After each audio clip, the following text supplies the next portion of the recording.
has taken place. The Cubans have thousands of their officers inside of Venezuela today. They were there with the consent of the thug Nicolas Maduro. And for the Russians, it's the same. Look, it's time for Maduro to leave. It's time for there to be free and fair elections.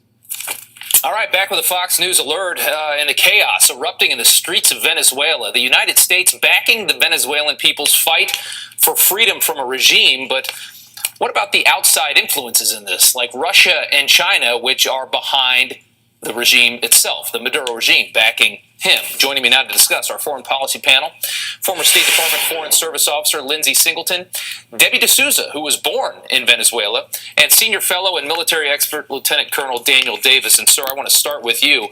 For people out there that are wondering why they should care about this, it's probably because things like this can lead even to a world war when you have countries like Russia backing Venezuela. Well, that's one of the things we need to absolutely avoid at all costs. And we need to recognize immediately right up front that there is no military solution to this problem. It is a dramatic humanitarian crisis. It is a domestic internal political crisis for the people of Venezuela, and something that they have to solve with their own culture, their own laws, and just they have to figure this very complicated situation out. But if you talk about even threatening the use of military power, we are setting this up for an even bigger disaster. Yeah, Lindsay, over to you. What do you think it would take for the U.S. to get involved here? Well, I think everyone's hope is that the U.S. does not get involved militarily. Yeah. I think right now the administration has three things that it needs to focus on. It needs to continue coordinating with our allies and the members of the Lima Group. We need to provide humanitarian aid where possible, perhaps through the use of airdrops. And third, we need to continue the pressure on Maduro and his cronies to get out. Yeah, Debbie, Pompeo said yesterday that Maduro was on the verge of leaving in the morning. He was gonna bail and go to Cuba, and this would have all been over, and the Russians convinced him to stay. He denies that. What do you think? Right. So Russia is wanting to stay in Venezuela. They see Venezuela as an open, wonderful country for them to invade. And they have seized every opportunity to do so. I don't know if Americans realize that Venezuela is only 1,600 miles from our shoreline, and Russia knows it. More importantly, I'm afraid that Iran also has its sight on Venezuela and has been there for many years. So I realize that the panel does not want military intervention, but I don't really see any other way out.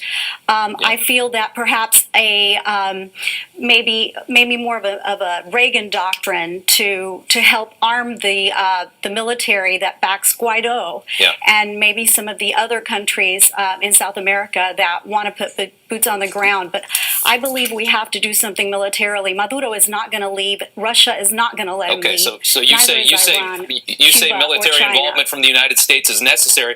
Lieutenant Colonel, over to you.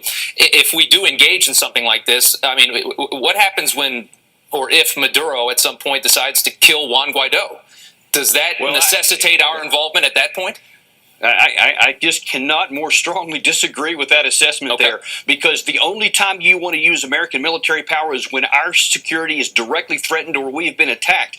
And just because Russia has been involved in Venezuela, they've been there since 1970. So there's nothing new here at all. And unless they're going to mount some sort of an attack against the United States, which there's no way that they're going to do, it would literally be absolutely worsening a situation by even talking about military forces. Lindsay, we have the most powerful military in the world who will defend us. Lindsay, do you agree with the Lieutenant Colonel that if we did get involved, that Russia would still stand back, that they wouldn't come after us? Well, I do agree with the Colonel that we should not be incurring military action in the region.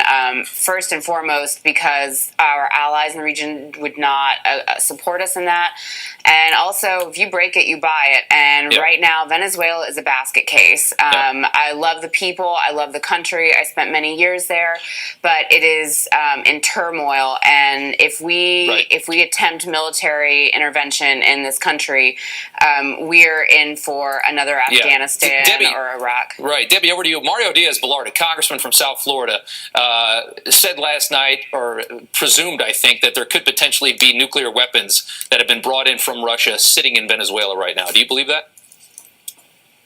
I do believe it, and I have friends that have told me that they've seen trucks in Farsi with what look like missiles. So I don't know what from Iran. So, this is a dire situation. I mean, I personally, my cousin has been living in his SUV for the last 2 months, living on a generator. That is horrific and bad and everything. But I feel like the only way that the United States can help is, of course, if they see it as a national security threat. And I do believe it is a national security threat. So I don't know how much longer we need to wait. As we try to wrap this up, Debbie, you say we should get involved.